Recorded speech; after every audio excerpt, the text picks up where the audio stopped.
یہاں شیخ نے وضاحت کی کہ اے جو پڑھنے والے اور سننے والے ہیں ان کو خطاب کرنے کے بعد کہا کہ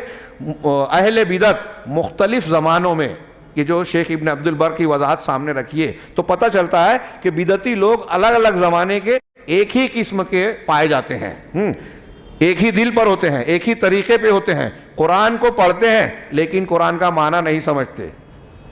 تدبر قرآن لکھ دیا، تفہیم القرآن لکھ دیا اور نکات قرآن لکھ دیا، ربط قرآن لکھ دیا، قرآن سمجھا نہیں، عقیدہ سمجھے نہیں، منہج سمجھے نہیں۔ تو یہ کہہ رہے ہیں کہ اہل بدعت کی یہ خامی ہے کہ قرآن کو سمجھتے نہیں، اس کا معنی سمجھتے نہیں اور اس میں الٹ پلٹ کرتے ہیں، اور ان میں سے کچھ ایسے ہیں جو قرآن تو پڑھتے ہیں لیکن ان کے گلے سے نیچے آگے نہیں بڑھتا، چنانچہ ان کا دل جو ہے نرم نہیں پڑتا اور وہ ان کا عمل درست نہیں ہوتا، جیسا کہ آج کے زمانے میں شیخ کہہ رہے ہیں، جیسا کہ آج کے زمانے میں جو اہل بدعت ہیں الذین یعتدون فی التکفیر، جو تکفیر کے معاملے میں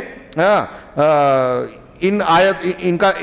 آیتوں اور دلیلوں کو اختیار کرتے ہوئے یکسرون حاضر آیات، یعنی جو تکفیر کا شمار کرتے ہوئے ان آیتوں کو جو ہم نے پڑھا یہ مسلمان حکام پر چسپاں کرتے ہیں۔ اس لیے کیوں چسپاں کرتے ہیں؟ اس لیے کہ وہ لأنہم لا یریدون، اس لیے کہ وہ حق کو ثابت کرنا نہیں چاہتے، نہ ہی ان کا مقصد دین کی نصرت ہے۔ یہ میں اکثر کہا کرتا ہوں مجلسوں میں،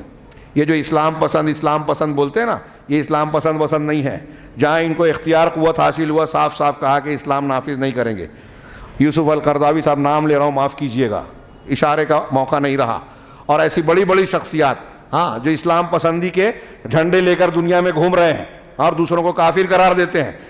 ان کو جب اختیار اور قوت ملا تو انہوں نے کہا کہ جمہوریت مقدم ہے، آزادی مقدم ہے، شریعت کی تنفیذ ہم نہیں کرنا چاہتے۔ اس سے بات یہ ہوتا ہے، حسن البنا صاحب تک نے یہودیوں سے کہا کہ ہماری اور تمہاری